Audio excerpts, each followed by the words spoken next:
Look, happy holidays, Raider Nation nationwide. Let's go. Get some. Raiders!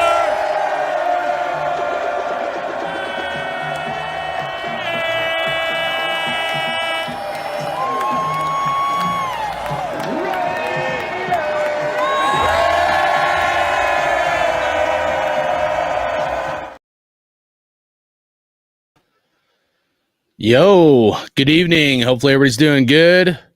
Got a few topics I want to talk about. Just want to say cheers, cheers, cheers, and congratulations to the Las Vegas Golden Knights winning the Stanley Cup. I think it's pretty awesome. Got some good things happening in Vegas as far as overall Las Vegas is concerned. So a few things I want to talk about tonight. Get in the chat. Let's see how everybody's doing tonight. Southside Raiders said now the pressure's on the Raiders to bring the ring. Facts, bro. Absolutely. And that's something I want to talk about tonight for sure, man. J-Dub, hopefully you're doing good, man. Appreciate you guys being patient with me. I was getting some show prep done. Spotlight Football said I was waiting for someone to go live about this. Yeah, dude. I want to talk about it a little bit. Otis, 9-3 is crazy scoring hockey. Yeah, dude, that was insane. That's what I'm saying. I was like, dang, dude. Golden Knights really, did an awesome job throughout this whole series. So just give a lot of respect to them for sure. We need to teach Vegas fans how to be Raider fans. Preach it. That's what I'm saying, bro.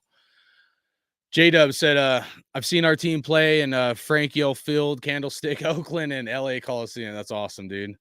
I've seen the Raiders play in Oakland and Denver. So going to the Donkey Stadium to get your nuts kicked in, that's always fun. But I did want to talk a little bit about hockey. I usually just cover the Raiders, but I've kind of became a fan of hockey recently. Last few years, my sons wanted to get into it. So I live in Colorado now, so I do like the Avalanche. But I also do like the Golden Knights. I know it's kind of weird to like two teams, especially if, they can be rivals and stuff. Football's a little different for me. But like other sports, even when I was a kid, I did like the Oakland A's. I also liked the Chicago White Sox because Bo Jackson went there after he got hurt. But then I kind of faded out. I didn't really care. But hockey has definitely changed over the years. It's a lot faster of a sport. Maybe not as physical. I like hockey because there's not as much drama, man. I mean, most of these hockey dudes, like they have games every other day. They play a shit ton of games. I think it's like 80 something games. And, it's the only sport left where guys can brawl. Like guys will straight up just start punching each other, just going to town, dude. And like, I don't know how long they'll, in our soft society where they'll still allow that. I know the Canadian league, I think, changed some rules about the fighting. But seeing just some guys brawling, in a sport, I think is pretty awesome, So I'm glad hockey hasn't taken that part out of it. I did go to 2 games this year. I got to see the Avalanche play the Golden Knights 2 times. Actually, we went to 3 games. So I got to see Avalanche play against the LA Kings once, and then we saw them play against the Golden Knights 2 times, and they beat us 1 time, or Golden Knights won 1, and then Avalanche won another 1. So and I do like both teams. I'm not diehard into hockey. I had a small bet on the Golden Knights when the playoffs started.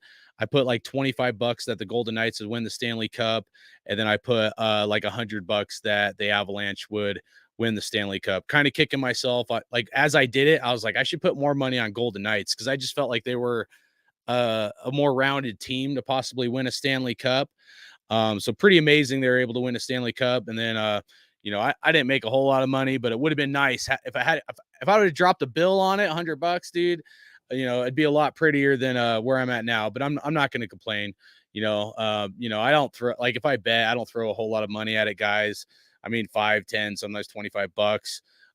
If it's something like Super Bowl odds and things like that for the Raiders, sometimes I'll drop $100 on it, but I don't get crazy on some of that betting, and I'll do some parlays, some cheap ones like 5, 10, sometimes I'll drop $25, like spread it out, on a weekend for football. But I'll be honest, I always lose. Like if you want the recipe how to lose a bet, follow me, you know what I'm saying? And none of this is advice because I'm definitely not a gambling expert or anything like that. So it's kind of cool. This is kind of one of my first wins at the Stanley Cup one. So excited for. Excuse me, sorry guys. Excited for this. The Golden Knights. Excited for Vegas, and as we look at this, I do feel like there's a lot of pressure on the Raiders right now, guys. I mean, how could there not be a lot of pressure on our team? You know what I mean? I don't want to take away from what the Golden Knights were able to achieve tonight, but at the same time, we had the Aces, the women's professional basketball team, win a championship last year. We just had tonight the Golden Knights win a championship, and here's the Raiders. Where are we at? So one of the questions I have for tonight is like, how far out are the Raiders from being a real contender for a Super Bowl run? Like, how many years out are the Raiders from being a serious contender for a Super Bowl run? I'd like to be more optimistic, I'd like to be where I look at the team and I'm like 1 to 2 years. So maybe not this year, but like we should definitely be in the running next year. But depending on the quarterback position and some, other elements, especially the Josh Jacobs key factor, we could be 3-4 years away. And I don't think that's fair to us as fans, right? And especially even Vegas, the amount of money they paid for our stadium and stuff, the product on the field and the production we should be able to get out of this team for us to be the victors in Vegas, as well as the Aces and the Golden Knights. This staff has to get this thing figured out. And this is like one of my main critiques, when I've gone on here ranting about the team and stuff, that they got to because I'm always going to look at it of what it takes to win a championship, like the true commitment to excellence, not the commitment to mediocrity that I think a lot of us have accepted through a lot of rough years. So, when I look at it from that standpoint, I'm like, well, shoot, guys, like how far out are the Raiders realistically? If we take off our fan hat, of course, we always want to go to the playoffs, the Super Bowl, but we haven't had any of that in a long, long time, right? How many years out are we seriously being competitors to have this joy factor that the Golden Knights are having and that the Aces had? So I'm curious what you guys think in the chat. What do you guys think? How far out are we? I'll read some comments in the chat. And if you guys want to say your predictions on how long. So scroll back up here. Let's see. Jay said, I'm a tard when it comes to hockey. I was too. I'm trying to learn, but I do like it because there's no drama, bro. It's fast paced. It's fun. Hockey games are actually fun to go to, and they cost less than freaking football games, or at least where I go, here in Colorado. So, I don't know. It's kind of interesting to see what the what the future is going to hold for the Raiders and whatnot. But if you ever get a chance to go to a hockey game, it's fun, dude. It's a good time for sure. So Otis said, love the fights for sure. The fights. I mean, dude, when that fight happened, when it was my wife is big, almost big. I'd say bigger than me. When it comes to hockey, because I'm not real diehard. I'm not a hardcore hockey fan. I like it, but when the Avalanche was playing the Golden Knights, there was a brawl going down, and my wife's going crazy. Hit him! She and I'm sitting there trying to record it, with my phone. I'm like, this is fucking awesome, So, yeah, dude. So, J-Dub said, are the Sharks still a team? Yeah, the San Jose Sharks. Yeah, I don't think they've done very good. They were hot for a minute, though. I don't remember how long ago that was. I've kind of gone in waves of hockey. Back when I used to play video games, I used to like playing the hockey video games for fun and shit, Gabriel, shout out to you, man. Hopefully you're doing good when it comes to hockey. You're a diehard LA Kings fan. And you know what? The Kings were doing good this year, bro. They were, man. That's why I wanted to see them.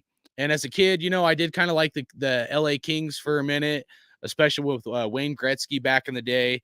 And of course, you can't go wrong with their colors, the black and white, and us being silver and black. So, I do like to watch the Kings sometimes. So that's why I specifically I wanted to go see the Avalanche play. I'm like, all right, I want to go see them play the Kings. I want to see them play the Golden Knights. So, but yeah, shout out to you, man. Hope you're doing good, bro.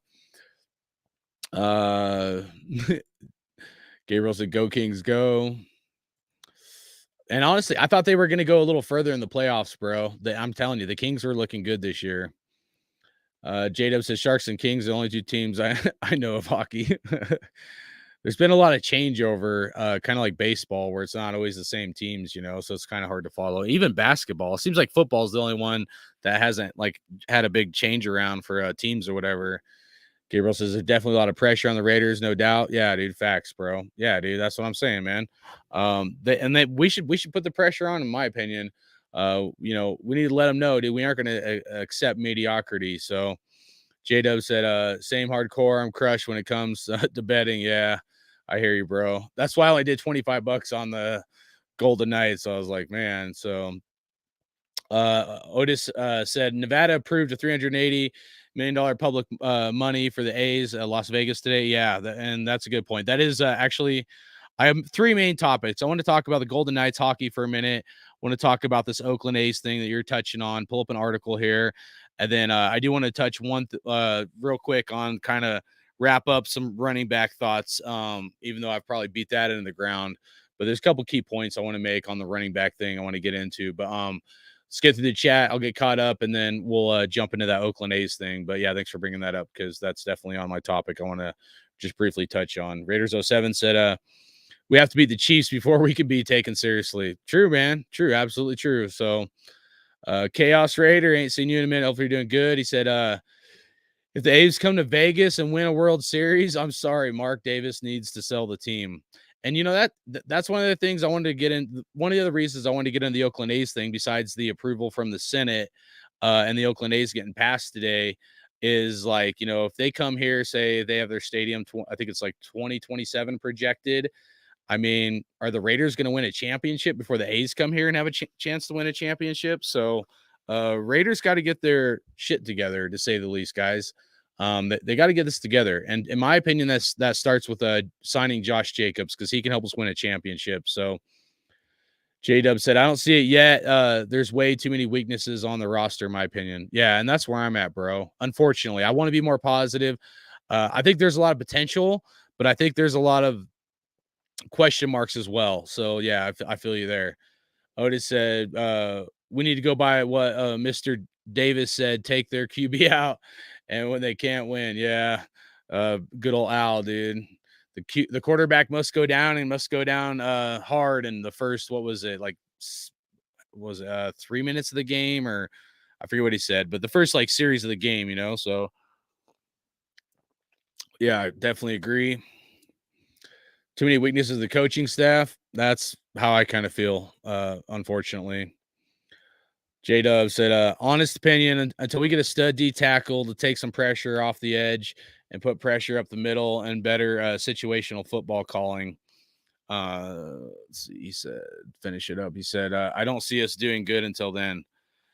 I mean, you're probably right, man. I mean, we need, there's a lot of areas we need to get like elite on, you know what I mean? And let's not forget, when we're analyzing this coaching staff, they brought on a lot of other coaches that aren't proven in the NFL. There's a lot of guys that really shouldn't have been in their positions. And I know I said it, previously months ago, I was going to do a video breaking down the coaching staff. It just, it's hard to multitask, working full time and shit. So Otis said, I'm colorblind. I thought it was silver and black for the Kings. Yeah. Uh, Yeah, coaching is far from good. Yep. They got a lot to prove, guys. So whenever the Kings play against the Avalanche, let's go. I got you tickets on to the game. Sick, man. That'd be fun. Yeah, I'd have to go travel to LA, but yeah. I feel like if I went to LA, I'd almost rather go to a Raiders game, but I know Raider games are a lot more expensive, but yeah. Probably depend on like plane tickets because anywhere I go, it's like me, my wife, and my two boys. So I have to like schedule stuff for, a family kind of deal. So Otis said if JJ isn't there, we're a 3-win team. And Jimmy might not even be ready to play this season. So Hoyer or that rookie would start. What the fuck? Yeah, I know. It's crazy, guys. I know. So Raider Kojo, hopefully you're doing good. He said, what's good? Hardcore. What weaknesses are we talking about besides the middle linebacker? You talking about on defense, Kojo, or how deep do you want to break this down? Because there's some things I'm going to get into. You know, some questionable things that I'd like to talk about. Uh, you know, So, I mean, if we just start with offense, the offensive line did a lot better, has potential to do good. Okay. With Josh Jacobs, we can have a good run game, but if Josh Jacobs ain't there, on defense, so okay. Um, but yeah, look, I'll wrap up offense. So offense has potential depending on quarterback and if they sign Josh Jacobs, and we'll leave it at that. The wide receiver room is stacked. They actually overstacked the wide receiver room, in my opinion, and that's something I want to look at. We'll pull up the cap numbers and we'll look at the wide receiver room and some possible mistakes they made. But as far as defense goes, so Tyree Wilson, I like that draft pick. Okay. Um, but the big question mark is going to be like, how long is he going to, like, is his foot going to be healing and not healthy? And then how long is it going to take for him to get up to game speed? You can't just be a rookie coming to the NFL and expect to do good. So, especially coming off an injury and he's not in training camp and stuff like that, able to participate. So, you know, um, and Chandler Jones, everybody thinks him losing this weight is good. I don't know. The dude looks like the weight loss doesn't look healthy to me, in my opinion. Okay. Maybe it's a better thing, but edge rusher at 250 pounds, unless they're going to put him at linebacker, that's a really, I don't know, that to me, that's a little bit light for an edge rusher, let alone he wasn't doing good last year. And I honestly, I didn't even like Chandler Jones's answer. He's like, I was in rehab recovering because my injury and I lost all this weight and I need to get back, up to speed kind of thing with lifting. And so I don't know, man. I see a lot of red flags with Chandler Jones plus the contract. But if Tyree Wilson can be healthy, Chandler Jones can teach him the ropes. Tyree Wilson can rotate inside. That's a strength. Okay. The D tackle position, Neil Farrell Jr., who they drafted last year, question mark. I know we got a guy from, I think it was like Miami. I can't remember his name. We'll see what he can do. And then, Neil Farrell, that was someone they picked up. Sorry. Trying to think of the guy that we drafted last year, the two guys, Malcolm Butler and the other D tackle. But the guys we drafted last year is a question mark, okay? And then if you break it down, we look at obviously Max Crosby's good to go, but he's going to need some rotation at some point, okay? Um, not that he wants to come off the field, but at some point we got to do better there. Linebacker, I don't think the dude we got from the Steelers is going to be a good coverage linebacker, so that's questionable. I hope Diablo can do better. You know what I mean? But we'll see.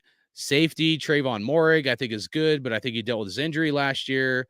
And then I don't think they were utilizing Trayvon Morig to his strengths.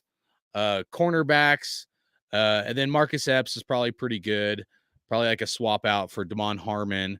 Maybe a little better. But I did like Harmon. So, and then cornerback. Nate Hobbs should probably be more of a slot cornerback and whatnot, or nickel cornerback. So we'll see how he does. I think his injury kind of affected him as well, but I do like Nate Hobbs a lot. I think he's got a lot of potential. And then who's it? David Long Jr. and then Duke Shelley or whatever that we got from the Vikings. We'll see. I'm not, I hope they do good, but like, I'm not going to bash him, but I'm not going to hype him up like, oh, this is the greatest thing since sliced bread. And then, Bennett that we got in the, I think it was 4th round, that cornerback. I mean, he's a rookie. Hard to say, hard to say where he's going to be at. Usually I look at rookies as taking 2 to 3 years to develop. So you look at it as a whole and I don't know. It's kind of like Swiss cheese. It's like a piece of cheese that's connected and there's potential with this piece of cheese, but then it's got all these holes in it and question marks. That's like, it could go two ways. It could end up going really good, if guys stay healthy and stuff and guys develop, or it could turn into a complete shit show. So we went into the draft knowing we needed a linebacker help. We came out of the draft knowing we needed linebacker help. I know we drafted that dude. What was it, like the 6th round or whatever? Some people are saying like, because he was a previous safety that, he can be someone that can help cover tight ends and stuff. We need some help for being able to cover guys like Travis Kelce. So there's a lot of holes on this team to in my opinion, on defense for us to be at the point we need to be. But like, 2-3 years from now, then shit, yeah, I could see the Raiders, having a pretty good team, but I don't think we got 2-3 years, man. I don't think we have Devontae Adams for 2-3 years, guys. And that's something we'll get into here in a little bit. But yeah, shout out to you, Kojo. It's a good question. You know, uh I hope they prove like anybody that's doubters or whatever. I hope they prove them wrong, and I hope that they succeed by all means. But I'm definitely not going to be hyped up that we're going to have a defense. We got to get a lot more turnovers on defense. I mean, there's a lot more question marks than there are like where you just go to bed at night, set your head on the pillow, and you feel real comfortable about it. Let alone our defensive play caller. We'll see what he does. I think he missed on some shit last year. So all right, J-Dub said, D tackle, middle linebacker, free safety, cornerback. Yeah, that's like almost the whole defense. But yeah, he said, shit, both safety positions are sus at best. I think Trayvon Moore can be good, man, but they got to bring the best out of him. They got to utilize him for his strengths better. I think he did a lot better under Gus Bradley. So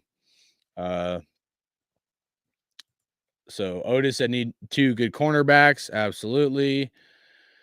Raider Kojo said, if Josh is not there, it's game over and we draft Caleb Williams, and salute J-Dub and the rest of the chat. Yeah. Oh man, I didn't want to think about it, bro. That's why I've been so irate, because dude, that's my biggest fear, bro, is what you just said. That's my biggest fear, bro.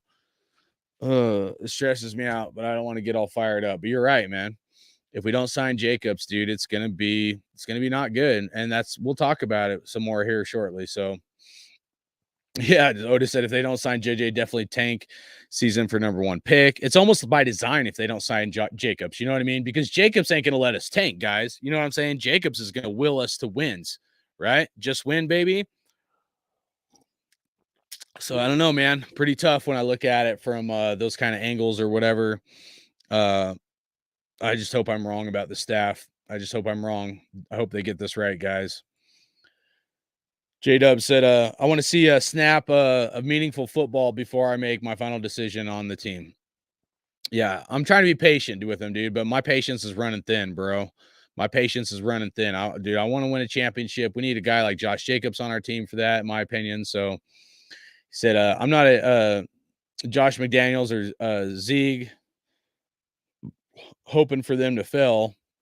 Was like being on a plane that you hope the pilot don't crash. Yeah. Like, don't get me wrong, bro. It's not that I want them to fail. I just want them to make better decisions, right? I want them to make better decisions so we can be in a more win now mode as opposed to a 3, 4, 5 year rebuild, guys. And that's where people get shit twisted with me all the time, man. I get a lot of hate. I'll shoulder that shit. I don't care. But it's just funny because people act like I want the team and the coach to fail or whatever. No, I want them to make better fucking decisions for us, guys. So, Otis, I think that way when I fly to Asia. Damn.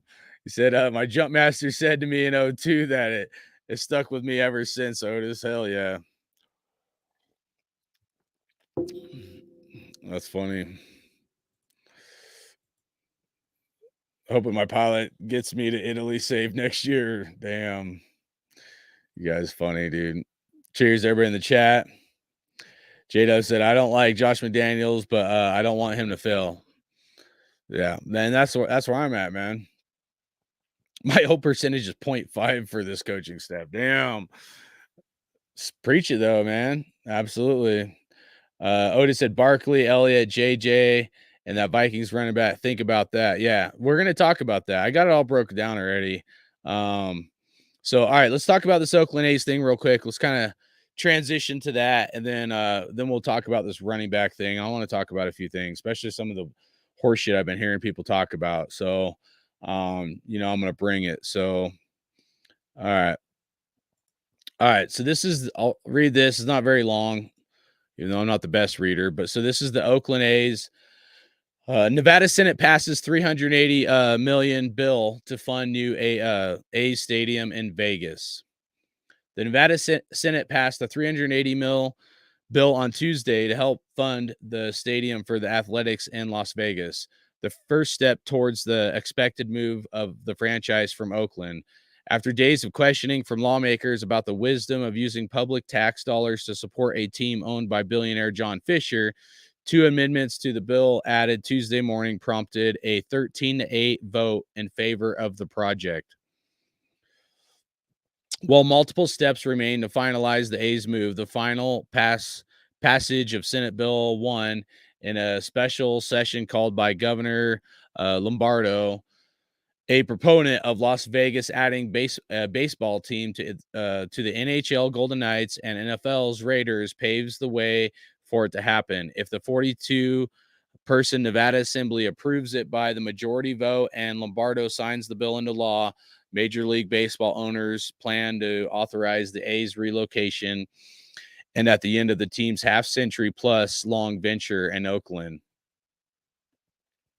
The passage of the Senate bill came on the same day A's fans held a so-called reverse boycott in which they showed up to the Morbum Oakland Coliseum wearing T-shirts that said sell and encouraged Fisher to unload the team rather than move it. A's fans have abandoned the team this season after Fisher forced fire sale led to a depleted roster and worst record in baseball at 18-50. Instead of potential expansion team, Las Vegas would inherit the A's, who have proposed a 30,000 seat stadium, the smallest in Major League Baseball, on a 9-acre plot at the site of Tropicana Hotel on Vegas Strip. The original bill did not include specifics on the stadium site, which changed after the A's announced in April they had a big binding agreement for a larger parcel of land. By making their intention to move Las Vegas public, the A's sought to end more than 20 years of uncertainty. Failed moves to San Jose, Fremont, California left them pursuing a new stadium in Oakland for the past decade, where there was a momentum on a waterfront project at Howard Terminal site. Oakland Mayor Sheng Tao told ABC7 in the Bay Area that we are very close to a deal. If Fisher were to sell the team, he instead continued to pursue the $1.5 billion stadium in Vegas. After the original bill met resistance from officials, senators met with the A's officials and received improvements, including the use of a suit at the stadium for community groups, an annual $1.5 million donation to the community, and resources towards helping homelessness in Las Vegas. Additionally, two other measures that had been vetoed by Lombardo provided 12 weeks of paid family and medical leave for certain businesses and forcing monorail projects to comply with the state's wage laws were tied into the bill. So I don't know. It's pretty much it right there. So a few things I want to touch on as far as this goes. I know there's a lot of people from Oakland and stuff, so I don't want to, definitely don't want to ruffle anybody's feathers, dude, because I got a lot of love for Oakland. I do feel the Raiders got burned because I've done research on this. A lot of this I didn't talk on when the Raiders are moving from Vegas.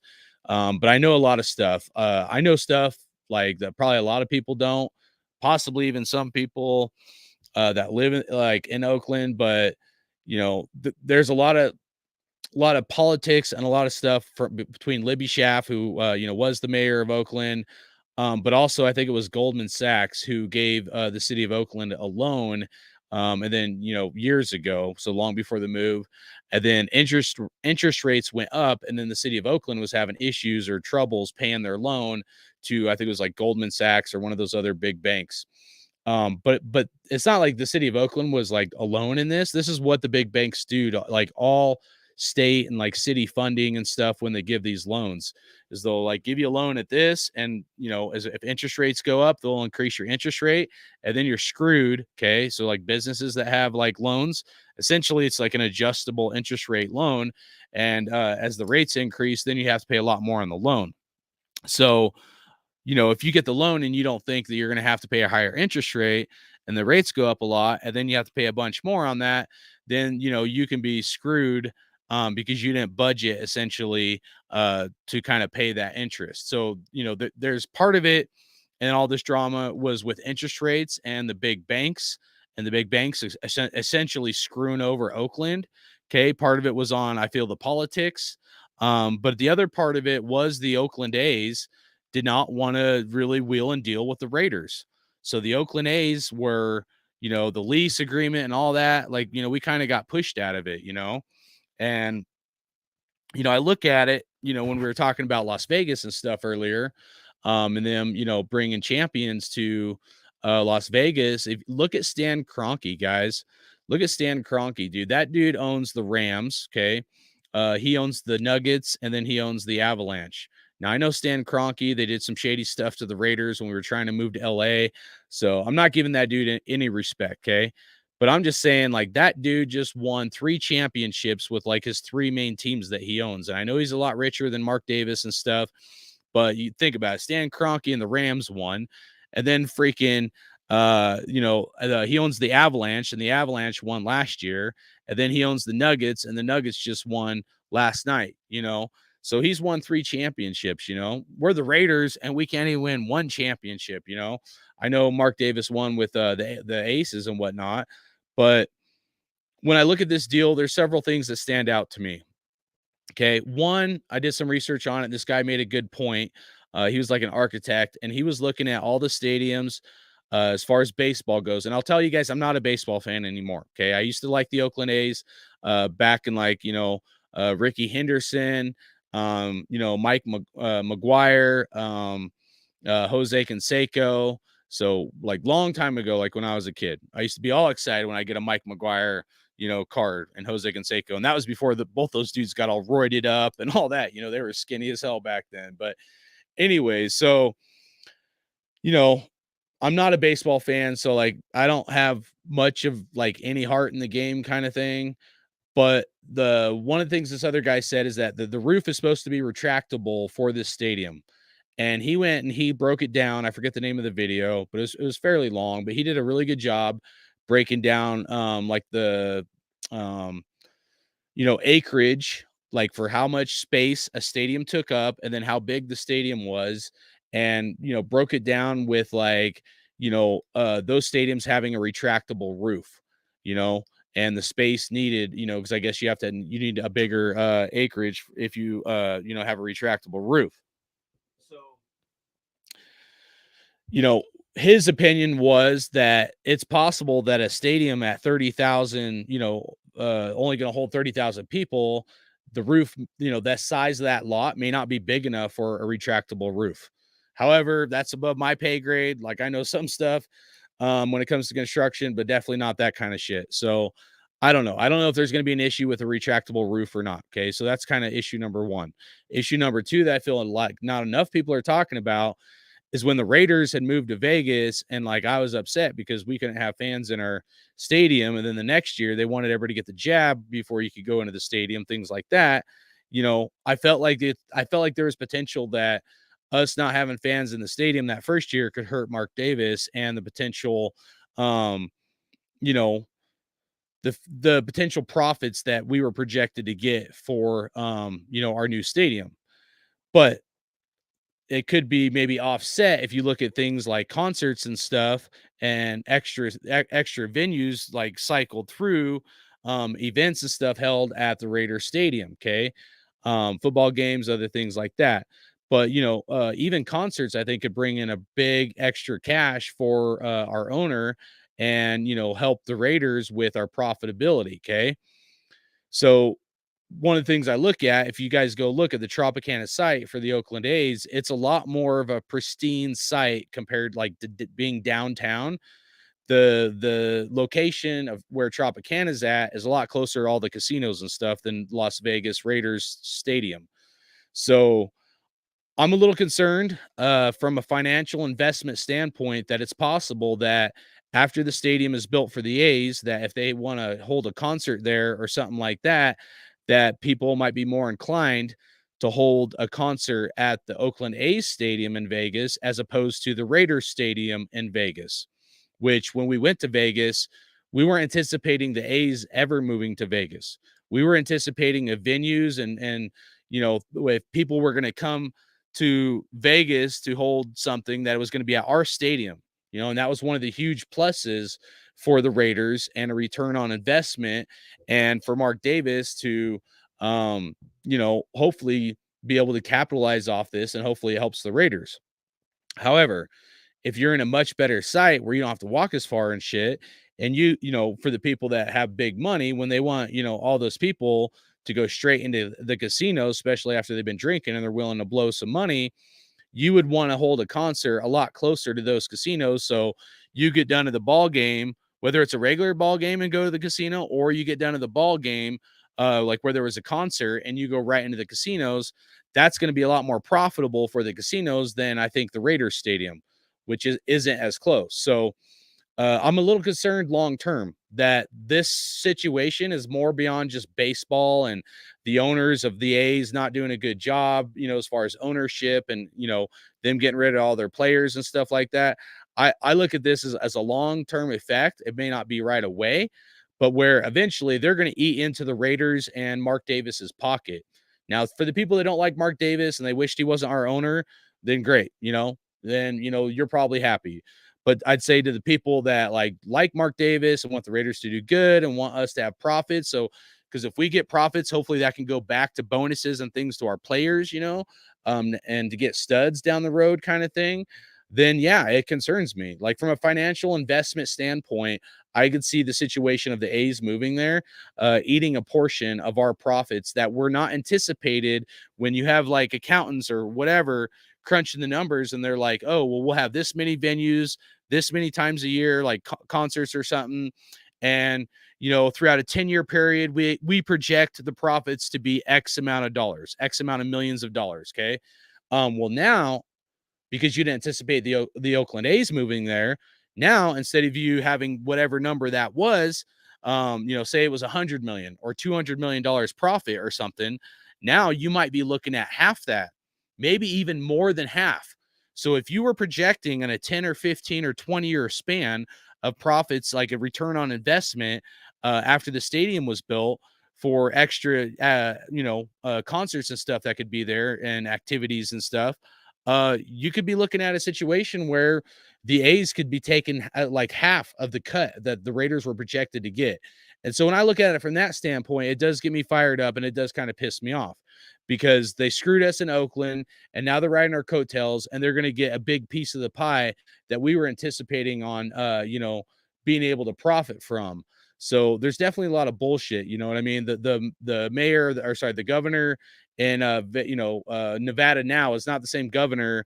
I think it was Sisolak or something. Not the same governor that helped the Raiders build their stadium. So the new governor, I don't know if he's a left or right or any of that, versus the guy before, but I'm just saying the new governor has no loyalty to the Raiders. You know what I mean? As far as I'm concerned. So I don't know him, so I can't speak too much on that. I don't know too much about it, but it concerns me is what I'll say. It concerns me because I want the Raiders to do good. I want us to be a profitable team.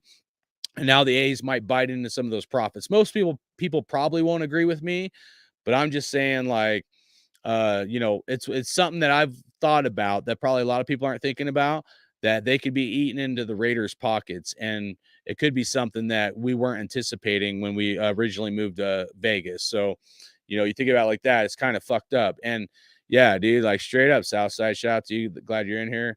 He said, I feel for the East Bay fans. Yeah, dude. I mean, dude, they fucked over all of Oakland, dude. All of them. They moved the basketball team. I don't even like basketball. Steph Curry, he's a fun guy to watch. I'll watch playoffs and championship games sometimes, but they moved the Golden State Warriors from Oakland to San Francisco. Of course the Raiders, and now the Oakland A's. So Oakland isn't going to have any fans or any teams. So it's fucked, guys. I really do. I feel for him, man. It's bad. So I don't know, man. It's yeah, I got a big heart for them, man. It sucks for sure. James Furpo, what up, Raiders? Let's see what Southside said up here. He said the A's fans are so fucked up with the ownership that they set up a crowd fund that raised more than $27,000 to print T-shirts that Reds sell. They were distributed by prior to today's game at the Coliseum. Man, that's a lot of money spent on t-shirts. Yeah, Otis, 30K seating is small. At least 45K plus would be better. Yeah, super small. But that's the thing. So in that article, so let's touch on that for a second, guys. In that article, they said that the site was originally one area. So the original site was more acreage, and it was going to be kind of closer to the Raiders Stadium. Okay. I liked the first site because I felt like, hey, if they're kind of far away from downtown, then, then the Raiders can compete with that for venues and activities and concerts being put at our stadium as opposed to the A's, because ours is bigger. Maybe it looks nicer, whatever. But like, if you have to walk about the same distance to get downtown, they might have been a little closer at the first site, but I guess the funding for that land was a lot more and whatnot. But now they're literally gonna be like downtown, like right in the strip pretty much. And so, it's almost, I don't know, guys. I've tried to think about it from different angles. It's almost tinfoil hat like to come in here and be like, maybe the A's purposely like didn't want the first site because they wanted to be downtown, even though it's a smaller site. And they're like, hey, we'll take a smaller stadium because we know we'll get more activity. We're going to steal X amount of profits from the Raiders. And, people want to do concerts here versus other places. And, people can go right over to the casino after they get done, and they could stay at the hotel or gamble or whatever. So the casinos would support that too, even if it does fuck over the Raiders. So business is shady, man. People are scandalous. People have no loyalty. I've done a lot of research beyond this topic. I could tell you about of how, rich bankers bankrupt other companies, and they'll do the most nefarious, shady shit you could ever think of to make companies go bankrupt, like like Blockbuster back in the day, Toys R Us, things like that. So they definitely don't use like fair tactics, when you look at it from an aspect like that. So, but we'll see, man. All right, let's get into I don't know, let's see. Said they'll leave left with nothing. Sports teams, yeah. Vegas is marketing management wet dream. Yeah. I don't know what you're talking about, Carla. You'd have to give more detail. All right, so I'm gonna change my backdrop. So gonna go a little old school here. But let me pop this one up. So I want to get into something here. So I'll change my backdrop, and then let's talk about this running back thing I want to touch on a little bit more. So you have to excuse me. This is my chicken scribble. Okay. So I didn't have time to type it up or anything like that. So, I apologize, but whatever. It's it's, better than nothing, I guess. So hopefully all you guys can see that. Otis said Oakland will be the wasteland, never get another professional team, and rightfully so. The city deal won't get a new park. Yeah, I know, bro. All right, so first up, we're gonna break down some of these top running backs, and there's a few things I want to touch on. But before we do, let me kind of pop this down here so you guys can see it. All right. And I'll pull it up here just so I can show you, make sure we're all clear what I'm looking at. So this is Ezekiel Elliott. So what I did is I went through and I added up all these guys' yards for the first 4 years. So like Ezekiel Elliott would have been 2016, 17, 18, and 2019 to see what his first 4 years of production was. Okay. And then I did the same for touchdowns. I also did the same for receiving. So I added up his first 4 years in the NFL, his receiving yards, and then his touchdowns as well. Okay. Originally, I just did like the PFF and what they had as far as their top. I think they had it at like, top 32 running backs for potential this year. They had Josh Jacobs, I believe, is like number 4. I disagreed with their assessment for this year. On Jacobs, I thought he should have been like 1 or 2.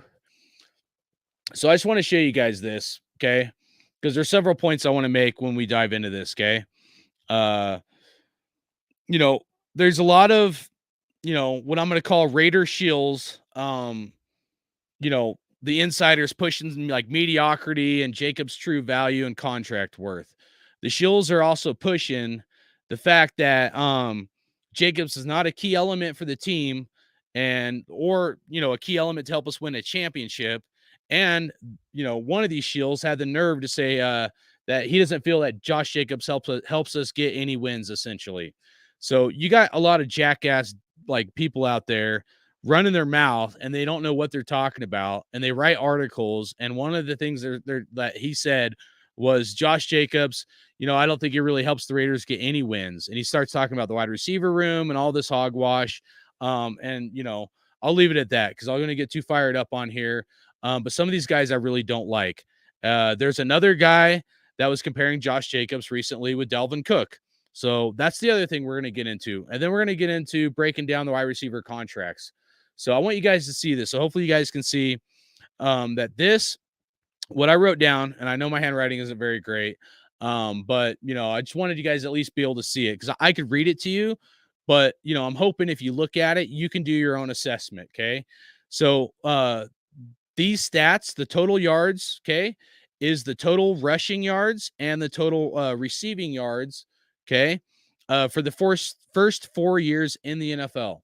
So you'd have, when you do these totals, okay, I added all these guys' stats up, okay. So for Zeke Elliott, his first 4 years, his total yards was 7,024. I'll be honest, I was actually pretty surprised his numbers were that high his first 4 years. I knew he was good, but I mean, that's pretty insane to have 7,024 yards when you add up the rushing yards and the receiving yards his first 4 years in the NFL, okay? And then his rush yards were 5,405. His receiving yards were 1,619. And then last year, rush yards were 876, receiving yards 92. And then I think it was like 968 or something, and then 12 touchdowns. But Tony Pollard on the Cowboys got a lot of carries as well. So that's the other reason why his stats are really skewed. He may have balled out for the Cowboys again last year had they not done a running back by committee thing or whatever. So they probably purposely did it to try to get rid of Ezekiel Elliott and try to bring down the cost of Ezekiel Elliott so they didn't have to pay him or try to get him for a cheaper contract.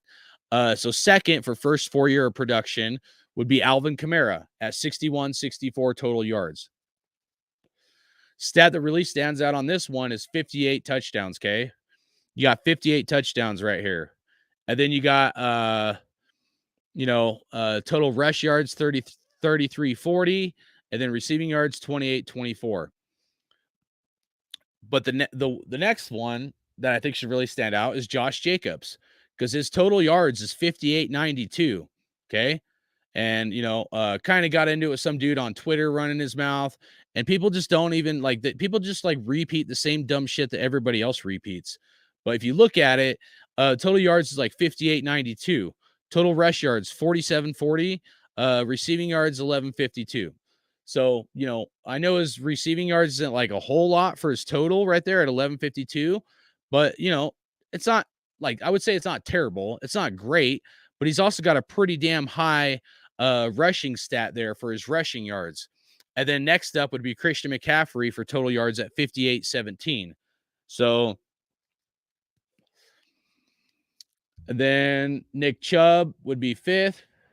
Or let's touch on Christian McCaffrey because everybody thinks he's so great with all his injuries all the time and all this stuff. So he's got 58-17, only 31-45 rushing yards his first 4 years, and then 26-72. So they were way heavy on the receiving end, right? But like if you look at McCaffrey's stats for last year, guys, everybody thinks this guy's so fucking great. 746 rushing yards last year, only 464 receiving yards last year. Josh Jacobs had 400. So Christian McCaffrey is not as good as everybody freaking thinks. He only had 1,210 yards, guys, and 10 touchdowns. Christian McCaffrey is not that fucking good. Okay. His first 4 years of production, yeah, he had 58-17 total yards. It's pretty good. It puts him fourth. But Josh Jacobs still has more production his first 4 years versus Christian McCaffrey. Let's go to the next one. Nick Chubb. Everybody thinks Nick Chubb is great, right? Well, guess what? He only had 55-67. Okay. Got one less touchdown than Josh Jacobs. So even Josh Jacobs has better stats than Nick Chubb the first 4 years. And then number 6, let's get into this one. Somebody wanted to compare, and I don't even know what the hell they were looking at. Somebody wanted to compare Dalvin Cook that just got, released from the Vikings and stuff. And keep in mind, some of these guys are a lot older now. Josh Jacobs is only 25 years old. Someone was adding up the stats, and they tried to say that like Dalvin Cook's stats are about the same as Josh Jacobs. Now, if you're looking at the first 5 years of Dalvin Cook and 4 years of Josh Jacobs, then yeah, you could say his stats are pretty damn close to Josh Jacobs, But, his total yards of 49-36 his first 4 years in the NFL versus Josh Jacobs' total yards at 58-92, bro, they're not even fucking close. If you add up total production, Josh Jacobs is like almost 1,000 yards more production than Dalvin Cook. Look at the rushing yards for Dalvin Cook. Those first 4 years, 3,661. Josh Jacobs, 47-40. Josh Jacobs over 1,000 yards more rushing. And then you go into receiving. You're like 1,275. He's got like what? 125 yards more than Josh Jacobs or something, receiving yards versus Josh Jacobs. And his touchdowns is only 36 and Josh Jacobs is 40. So their stats actually aren't even close to being comparable. When you break it down, you look at it analytically, and people are trying to compare Dalvin Cook to Josh Jacobs. They're still not even in the same category. The only one that is like, that you could compare is number 7, John Taylor. And that's because John Taylor only has 3 years in the NFL right now. So once John Taylor has one more year under his belt, his stats are probably going to surpass Josh Jacobs' first 4 years in the NFL. And then look at Saquon Barkley. He's number 8. And then look at Derrick Henry, 44-11 total yards of production. So Derrick Henry's number 9. And then Leonard Fournette, and there might even be other running backs that people might want to compare or whatever. But I did my best to break it down for you guys and show what the first 4 years were of rushing, receiving, and total them up, what the total touchdowns were, and then what last year's rushing yards were and last year's receiving yards. And if you look at it and you break it down, you're like, shit, Josh Jacobs is right up there, at least top 3, for total production his first 4 years, let alone so like we're analyzing this from a perspective where everybody thinks what Josh Jacobs did was last year was a one-hit wonder. But that's actually complete bullshit, because when you look at it and you add it up, the numbers don't lie. They actually show you that Josh Jacobs is 3rd overall, first 4 years of production in the NFL. So what do you guys think? I'm trying to do this where I'm not skewing it, even though I like Jacobs, where I'm not skewing it to my, like what I believe, okay? But in my opinion, when you look at it, guys, like it proves it for itself. I know this is like some old school chicken scribble shit, but Southside said the Cleveland Guardians have a capacity of just under 35K. I don't know how loud it gets there, but Petco Park is around 42,000, and it gets pretty loud there during sellouts. Yeah, I took myself off so I could pull this up as a backdrop. So that's why I pulled myself off. Essentially, I screenshotted my chicken scribble here, and then I pulled it up so everybody could freaking see it. So, Carlos said extremely wishful thinking refers to the title Las Vegas Building Champions. Hey, they've got 2. They've got 2 in Las Vegas. The Aces, the women's basketball team, won a championship last year, and then the Golden Knights just won a championship. So Raiders are on the clock. That's why, that's why I'm looking at this, guys. You look at this. How could you not give Josh Jacobs a contract? Seriously. Like, besides me like getting upset or whatever, because I don't want them to not sign Jacobs. And then we're like going through another 3-year rebuild. If we sign Jacobs, dude, he's going to help us win games. And that's the other like idiotic thing some of these clowns were saying, that like Jacobs doesn't really, get you like that many wins, or doesn't really help you, get wins. And, some of these guys push their narratives because they're clowns, man. They don't know what the fuck they're talking about. I seriously don't even know how some of these guys have a job. Some of these guys should be fired because they say the most, and people listen to them, and then everybody repeats the same dumbass shit that some of these clown insiders say. So, but like this is why I'm proving it. I wish I had time. I mean, you guys got to think I'm the producer of the show.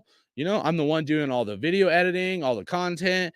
I mean, I'm a one man fucking show. These guys have like crews of people, and they still do horse shit. They still do like horrible takes and shit where like they can't pull up stats, they can't add anything. And I don't even know how anybody fucking listens to some of these guys. So, and when you got somebody trying to compare Dalvin Cook to Josh Jacobs, and you look at the numbers, I don't even know what that dude was fucking looking at, guys. It's not even close, man. Josh Jacobs, the dude, like over like close to 1,000 yards more, almost 1,000 yards more than Dalvin Cook first 4 years in the NFL. So they're not the same category, guys. Dalvin Cook and Josh Jacobs, it's not the same category. I mean, and if you want to compare last year, Dalvin Cook only had 1,229 total yards. Josh Jacobs' total yards were 2,053. Josh Jacobs had 2 more touchdowns than Dalvin Cook. So when people are saying, well, Dalvin Cook got released and him and Jacobs are pretty much the same running back, no, they fucking aren't. If you're going to have that take, at least prove it. At least prove it, add it up, and let's look at it. It's not close, guys. They're not in the same category. Josh Jacobs is way better, and the stats prove it. All the numbers fucking prove it. Anybody can add this shit up themselves and look at it. So that's why I pulled it up. If I had more time, I would type it up. I'd make it look fancy for you guys, but I just don't, But, you could look at it. You could screenshot this. I don't care. You could break it down your own way or add it up yourself and look at it. And when you look at it, you're like, shit, dude, like these are some really good running backs in the NFL right now. And Josh Jacobs is like right up there with Alvin Kamara and Ezekiel Elliott, which people will say, well, like, Jacobs isn't receiving, dual threat running back, but that's not true. The stats prove that's not true. Not saying he's a super, receiving style running back, but his production is up there with the best of the best, at least within the last 5-10 years or something, I mean, I'm not going to go back 10 years, but we'll say the last 6 years or something. He's got to be up there with some of the best running backs that have came through and played this game over the last 6 years, and his production shows it. So how's it go? Salute to you, man. Hopefully you're doing good. Carla says, yes, a great defense is a good thing to have. Absolutely. She also said, go Josh. I love a good rushing game. On the clock. That's right. Raiders on the clock, bro. Defensive rushing wins championships. And that's something else I want to talk about. Let me look at my notes real quick here. But that is something I did want to touch on. Besides the wide receiver contract. So, I don't know. When we look at this, it's just like, we look at the NFL and how it's changed over the last 20 years, okay? So where the NFL is now, because here's the other take, right? That the NFL has changed and just it's running back by committee, and running backs just don't get paid, right? That's everybody's take right now. Is that really true? Like, seriously, I know we've gone to more of a like passing game, but how much truth is there to that take? You know what I'm saying? Like, the NFL always goes through cycles. It's like water. It's a fluid moving thing, right? So to me, if I look at this and I'm like, okay, if the NFL goes through these cycles and we break down, like we start looking at things where we're like, pull up my other backdrop here. So we look at the NFL and we're like, all right, I want to go back and try to think about when the air raid offense really started being put into force. And I would say we'd probably have to go back to the St. Louis Rams with Kurt Warner, Marshall Faulk, and what was called the show on turf. I think the show on turf was where we first, we kind of started seeing the air raid offense, and where they passed the ball quite a bit to Marshall Faulk, but Marshall Faulk was a really good dual threat running back. Probably one of the best at that time, you know, and through that time, I think, yeah, we've shifted to more of a pass happy league. But if we break down the NFL and what's happened and changed besides more passing, we've had linebackers get lighter. Linebackers used to be the big guy, like some big, dudes on the field, and they were the run stoppers a lot more than they are now. Where now the linebackers are a lot more of almost a safety style linebacker that can cover, or supposed to cover. Raiders don't know what it's like to have a coverage linebacker, but I'm just saying, now you want your linebacker to be able to cover tight ends and wide receivers a lot more than you used to. So everybody's gotten faster and lighter, right? So here's my main point. For the most part, the NFL has gotten faster and lighter, and everybody wants to put up a lot of points. We think that, everybody says offense wins championships kind of thing is what we're transitioning to, where it used to be defense wins championships. However, as much as we might be critical on Jon Gruden, maybe Jon Gruden saw something that other, teams weren't necessarily seeing.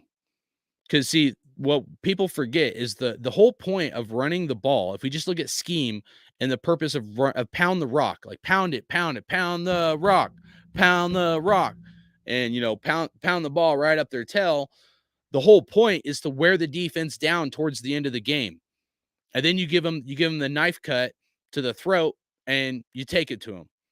So if you can run the ball at them, you will wear down their defense, which is why I think it was a great move for us to get Josh Jacobs, not just because he's a great running back, but also because, I think Jon Gruden actually saw something. He saw a weakness in defenses that if you can pound the ball and you got a running back that can take that workload, okay, and pound it at them, that the defense will wear down towards the end of the game, and then you can take it to them.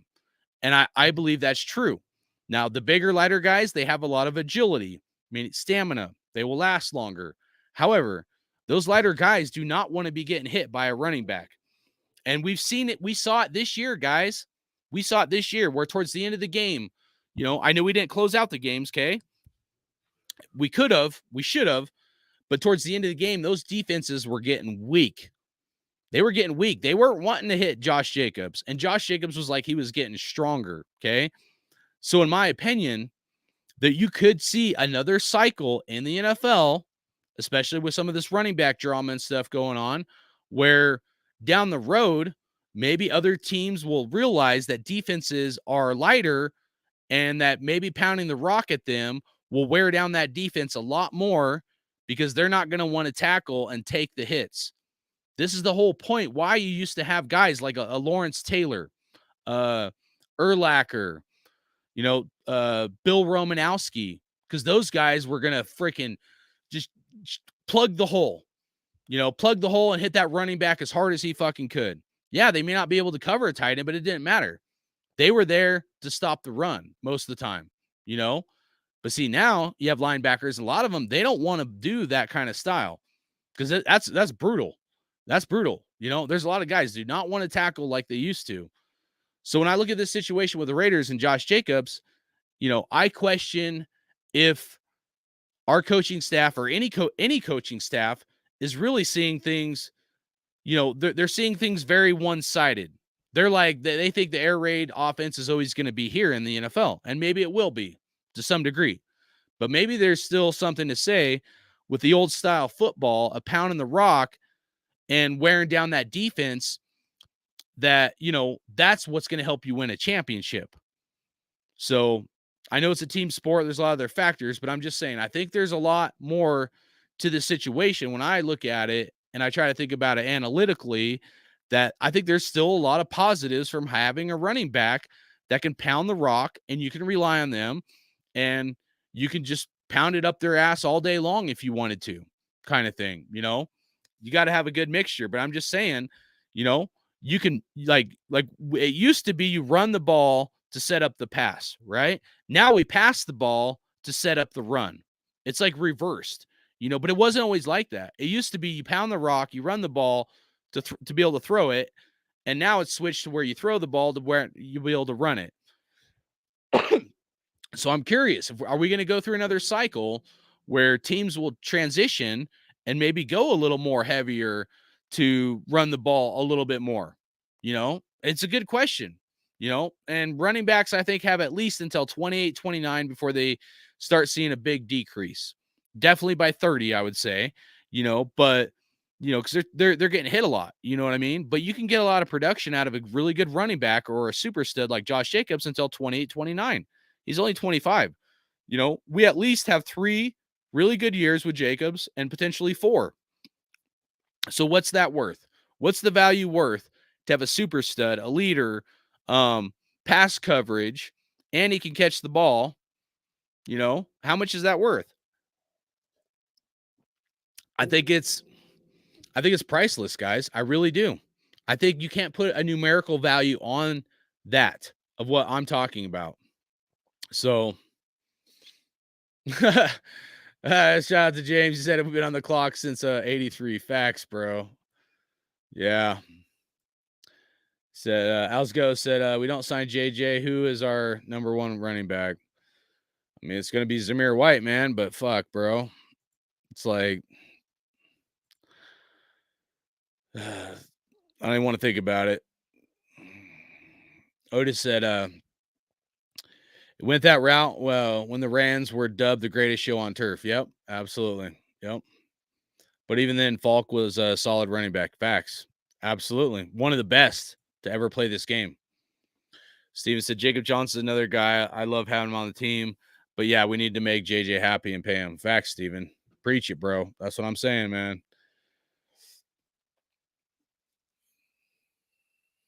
Even the commenters are ex-QBs. Nice.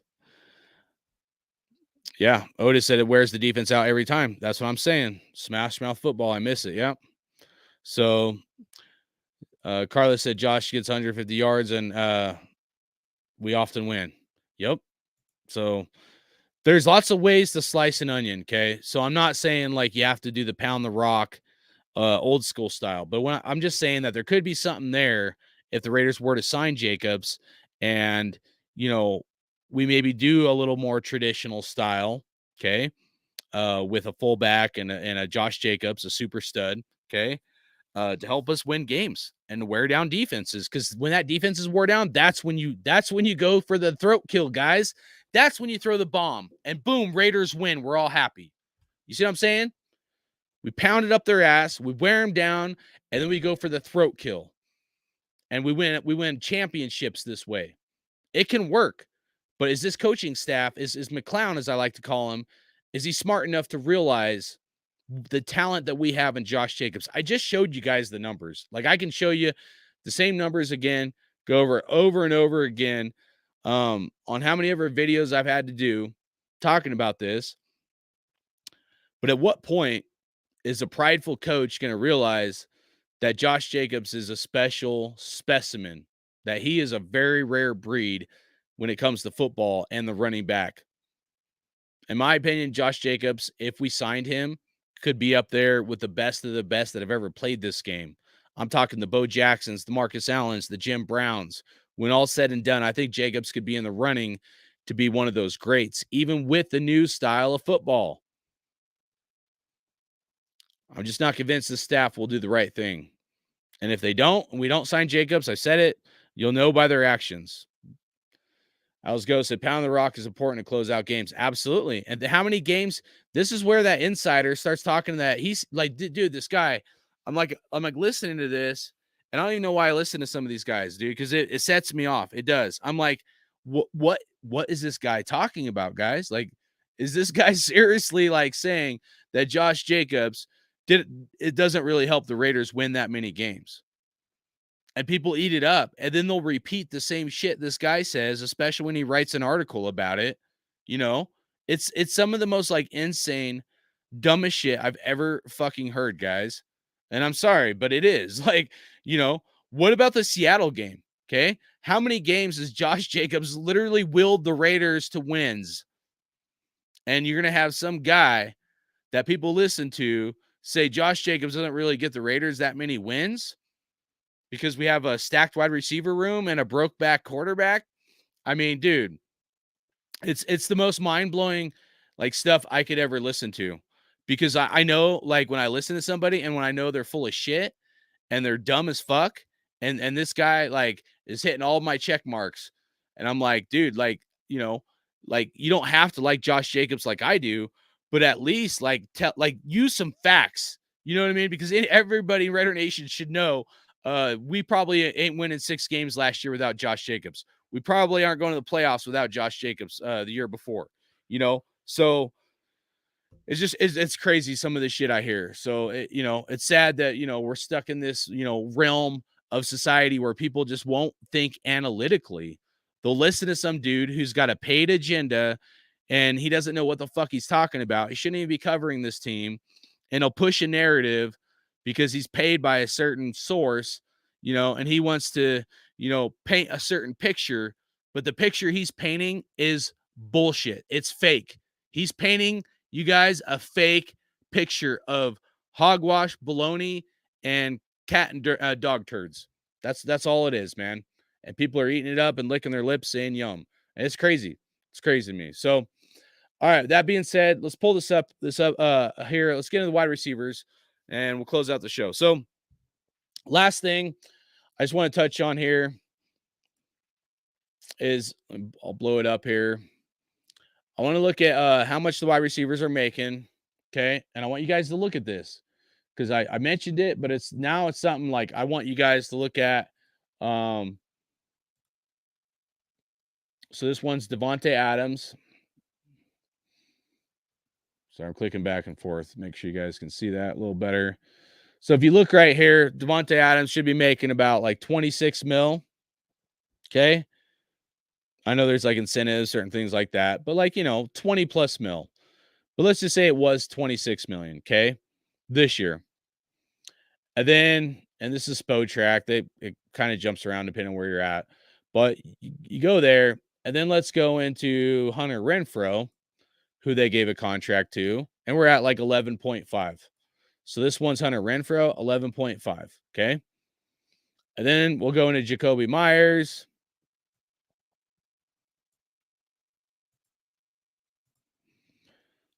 Blow it up here. So Jakobi Meyers, it's like 11 mil. Okay. So again, 11 mil, 11.5, and 26 mil. Okay. For Davante Adams. Hold on. Let's get this one down so you can see it. All right. 26 mil right here. Okay. So if you look at all that, guys, anything stand out to you guys? Anything at all stand out to anybody when you guys look at this? Anybody have a wild guess when you add all this up, what this would total if these were the accurate numbers? It's $48 million to our wide receivers, to 3 wide receivers. Now, I love Davante Adams. I like Hunter Renfrow, and I'm hoping Jakobi Meyers can be good for our team. But if you look at this from an analytical point of view of what's best for the team to win a championship and how much our receivers are going to help us win a championship versus, say, Josh Jacobs to help us win a championship, do you guys think that it's smart to invest $48 million in our wide receiver room? It's for like 48.5, but we'll just say 48. I mean, shit, even if it was 40 mil, okay, let's give him a huge buffer. Let's just say it was 40 mil. Do you guys think it's smart to invest 40 mil in our wide receiver room, especially when we have a question mark at quarterback if he's going to be healthy or not? Now, if you have a quarterback that's questionable, a good running back or a great running back is the perfect fix, which I said last year as the season ended and this offseason, which is if you have a super stud like Josh Jacobs, you do not need an elite quarterback. You can have an average to above average quarterback and do pretty good. So if we're going to pay our wide receiver room over $40 million, but we can't pay a super stud running back, one of the best, if not the best in the NFL right now, for where he's at and his age, first 4 years of production, an additional 3-4 years of production we can get out of him, how many people like honestly can say that it was smart for this coaching staff to invest $40 million into this wide receiver room, and yet we will not pay a running back? And everybody can say like, well, I'm not the coach of the Raiders or whatever. I mean, come on. At some point, we have to hold this coaching staff accountable.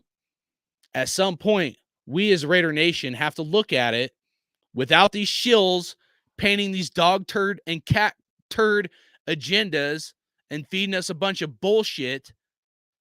And when are we going to be like, no, this is not good enough? And you made some critical mistakes. You should not have drafted Zamir White in the 4th round. You should not have invested $40 million in the fucking wide receiver room. No. And now, especially with Hunter Renfrow being a question mark, and then if we take a $4.5 million cap hit on Hunter Renfrow, it's more than that, but it'd be split up between 2 years. Okay. But if you take $4+ million cap hit on, say, even Hunter Renfrow, if they trade him, I mean, that's terrible too. So this is what I'm saying, guys. Like, when they've made critical mistakes, when I'm like championship now mode with Davante Adams, and I look at it as us having a 2-year window with Davante Adams because his contract jumps up so high in 2025. When I look at it from that perspective, I'm like, no, maybe 30 mil, 35 mil max for wide receiver room. Okay. Maybe. But, you know, you're going to pay 40+ mil, 45, 48 mil, and you can't pay a fucking running back who's been the heart and soul of this team, bled with us, got a Raider tattoo. We got him from the Khalil Mack trade. You guys, like, think about it, man. Like, our 2019 draft, that was the last draft class in Oakland. That was the last draft class. So we got Cleveland Farrell, and then we got Josh Jacobs, and then we got Jonathan Abram in the 1st round. I feel like they don't want our Oakland guys or something. It's weird, dude, and I can't prove it, and I know they signed Max Crosby or whatever, but I almost feel like they don't want the Oakland Raiders, and I can't prove that. But it just kind of pisses me off, It angers me that we could follow a coaching staff this blindly in Raider Nation and not be like, hey, I think they've made some mistakes with our team. I don't agree that they spent that much money on the wide receiver room, yet we have a mediocre quarterback. We need a stud running back. I didn't say want, I said we need a stud running back since we have a mediocre quarterback. And they can't get it done. And they probably won't. And this is why we're being fed this agenda from this insider that I'm telling you about. Because when he gets information from the team that they're not going to do a deal, he's feeding us a load of bullshit, so we accept it. And this guy, this shield that I'm talking about, he does it every fucking time. He did it with Derek Carr. He did it with Darren Waller. This guy that's only covered the team for 3 years that used to cover the fucking Rams is as fake as they come. And they always feed us a bunch of horse shit before the shit storm is coming. And I've known this for years. I just didn't say anything. I'm like, I'm not going to say anything. This guy, this insider, he's such a piece of shit, guys. This guy hated John Gruden. He hated him. He never gave John Gruden any fucking slack. And this same insider, he can't get off McClown's nuts. He's got McClown's nuts all up in his shit. He's like fucking like mouthful, dribbling at the fucking mouth, man. He won't say nothing about McClown, but all he did was bash fucking Gruden. And Gruden stuck up, dude. He was like, he would call these motherfuckers out all day long.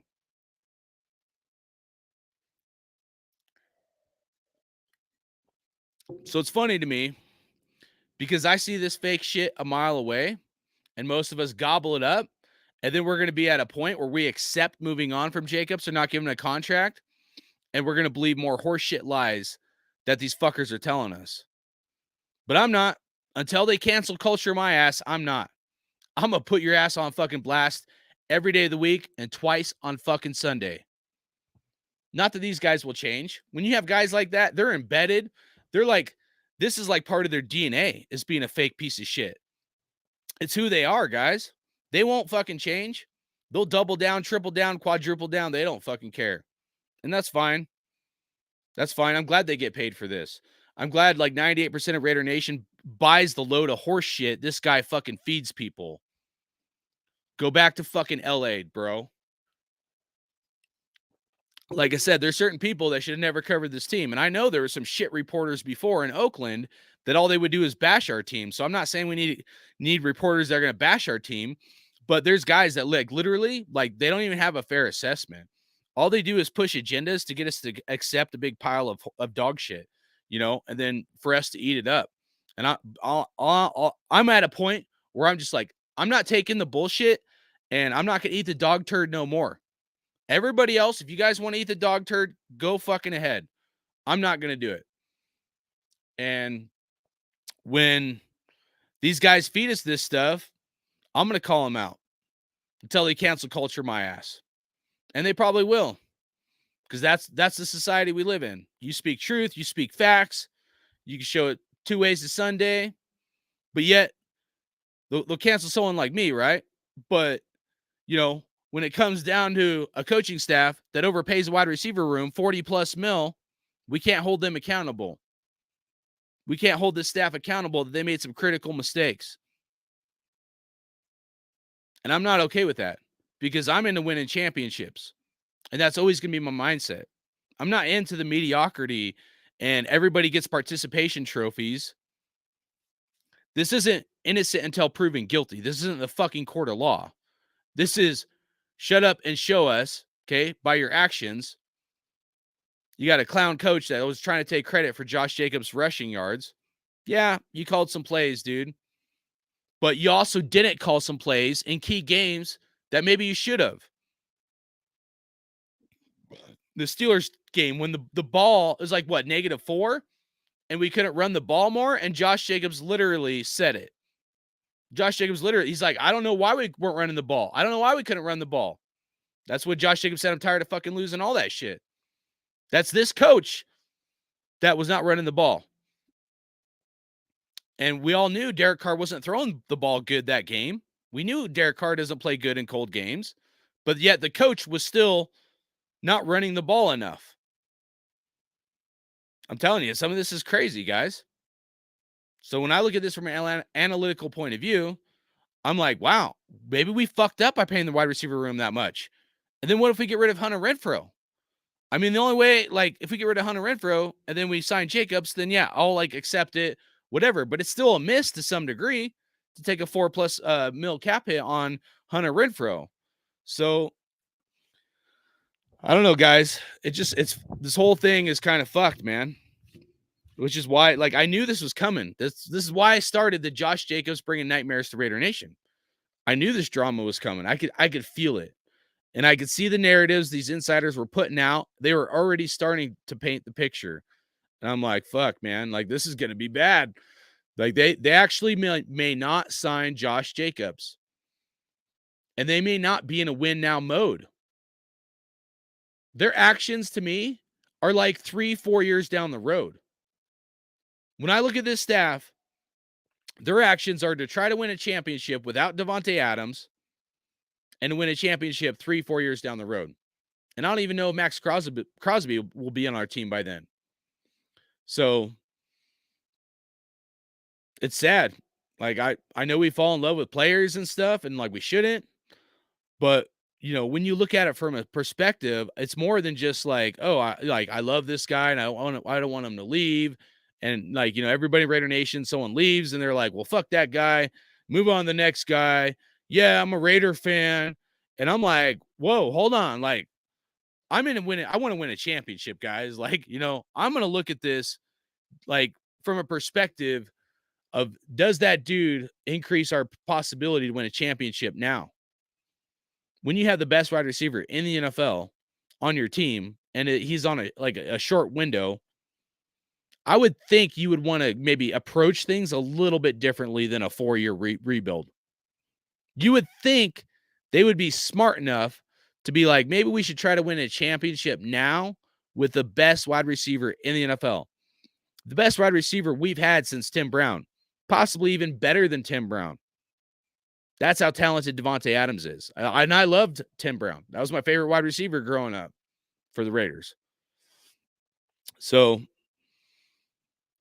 if we don't sign Josh Jacobs, I really think this coaching staff is not. I don't even think.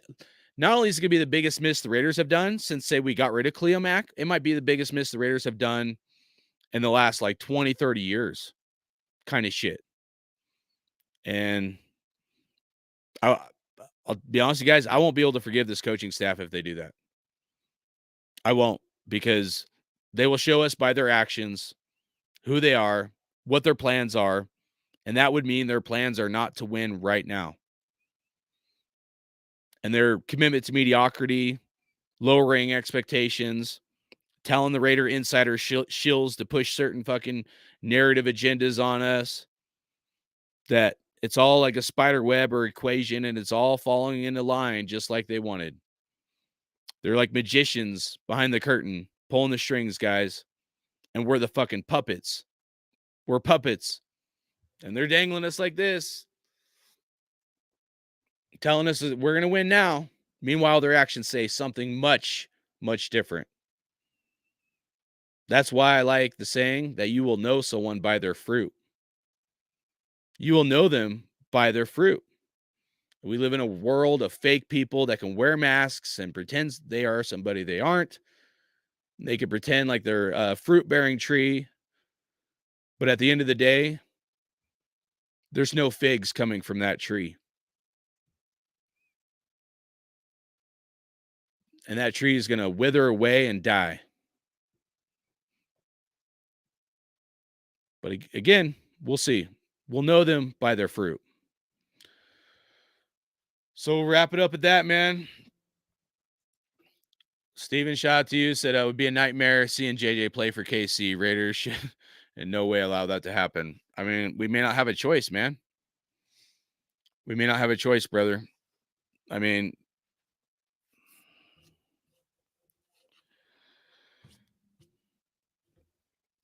I don't even know if I can get to a point where, like, I would be willing to accept Josh Jacobs not being a Raider. I think Zamir White is a good or okay running back, but I don't think he's a Josh Jacobs. There's certain people in this world that are just built differently. Josh Jacobs is just one of those guys. And if you have one of those guys, the Josh Jacobs, the Max Crosbys, the Davante Adams of the world, those are the guys that you want to be your foundation on any team that you would build beyond just football. Certain guys have a certain character, a certain level of integrity that not everybody has. And the guys that will, like, never quit, never surrender, no matter the day or the hour.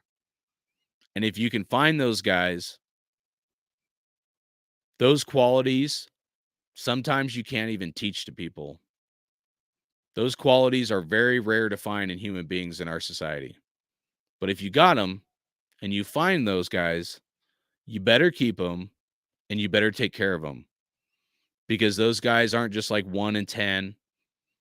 You know, those guys aren't just running back by committee. Those guys aren't 1 in 100. I'm talking about the people in this world that are not just maybe even 1 in 1,000. Talking about guys that are like 1 in like 10,000 or 1 in 100,000, 1 in a million. Talking about people that are a very rare breed. And if you have those people in your team or on your team, you figure out a way to keep them, because not just their production of how they, produce for your team, but the other qualities they bring and how they help lift up a team. You can't put price tags on that stuff, guys. You can't. And I know from experience, I've seen it. I've seen the good ones and the bad ones, and the good ones are very rare to find. Very rare. And like I said in my last show, it's possible this coaching staff messed up by drafting Zamir White in the 4th round. There was other needs on this team. We may not needed to draft a running back that high, which would be another strike on this coaching staff they've done. When John Gruden came on, we didn't have a super stud running back. We didn't have Devontae Adams. Amari Cooper was okay at times. He wasn't no Devontae Adams. So this staff has a rare opportunity ahead of them. And if they don't cherish this moment and do whatever it takes to try to win a championship for us and to make better decisions moving forward, going to be a long year. Going to be a long year. So, all right, guys, I'm going to get out of here.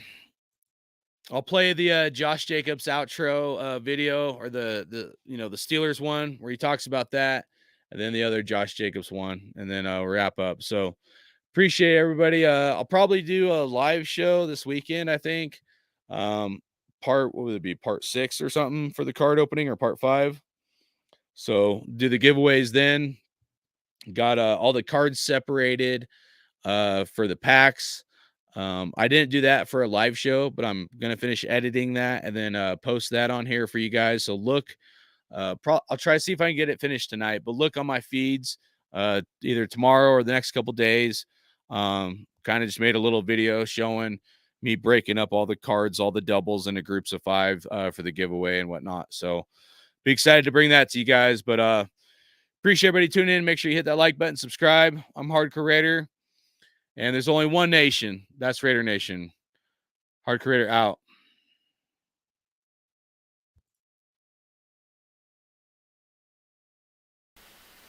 And, I'm tired of saying we got to them out. And it's just frustrating. So, we still had opportunities to make plays. I feel like to win these games, especially at the end of stretch, especially when you up, against a team like this in the cold, you got to run the ball. So, that's man, I'm tired of dealing with this. I'm tired of dealing with it. Like, every day I come here and bust. I see the guys, bust, and the result is not there. And, for me, the last 4 years, the result hasn't been there. And, quite frankly, I don't know what else to do. So, yeah. Contracts, what have you. I think you got to consider all that stuff. And, as we go through the next 24 to 48 hours, I'm sure we'll sort through some of those things, but do the right thing for the organization as we go forward.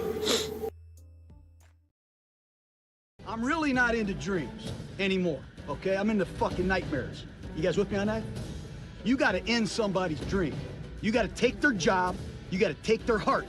Are you guys clear about this NFL shit now? Commitment to excellence. There's a commitment to excellence. The greatest players. We could get the greatest coaches. The great games we've played in. The flame that would burn brightest here is the will to win. Is the will to win. Is the will to win. Your commitment to excellence and your will to win will endure forever. You were magnificent.